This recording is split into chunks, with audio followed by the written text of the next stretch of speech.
Accidents happen, but what happens afterward can tell you a lot about people. In this week's Northern Michigan in Focus, Corey Atkins introduces us to a Clare County woman who was surrounded with support. I found out I have a lot more friends like that than I thought.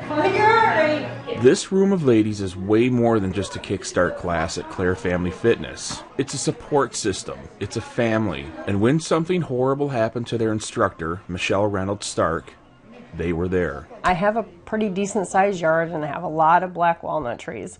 And they drop branches and stuff all the time.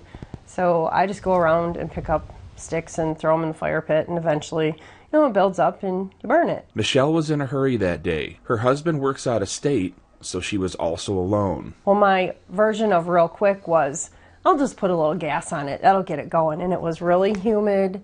There was no wind. I put that gas on. My torch didn't light. Second time, still didn't light. And by the time that the torch did light, it was apparently enough time for those fumes to completely surround me. And when I hit that torch the third time, I was completely engulfed in orange flames. That's all I remember. She managed to get the fire out, but she knew she was in trouble. And I was shaking. I couldn't unlock my phone. And then when I did get my phone unlocked, I couldn't dial 911. And when I finally did get 911, all I can remember saying was help. The EMTs got her to the hospital. She had second and third degree burns on her face and her arms. Half of her hair was gone. Never, ever have I felt pain like that before. It was indescribable. But I don't know, I guess you just suck it up. There's something about the human spirit and the power of positive thinking. Michelle embodies that. She is a true warrior. She's an amazing, amazing woman because she didn't give up. She was back at the gym within a week. The sweat burned. Because most of my hair was gone up here. These ladies and many others surrounded Michelle and showed her love. She healed quickly. And when an angel like Michelle comes into your life, you're just blessed and lucky.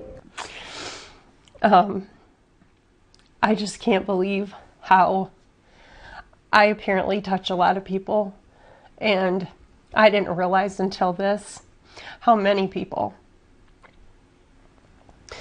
And I'm grateful for every single one of them because they helped me get through this.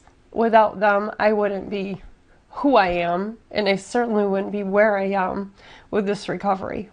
And one of the reasons why Michelle wanted to share her story is for others to learn from her mistake. I hope that if even one person thinks about what could possibly happen and then they don't do it, amen. For Northern Michigan in Focus, I'm Corey Atkins.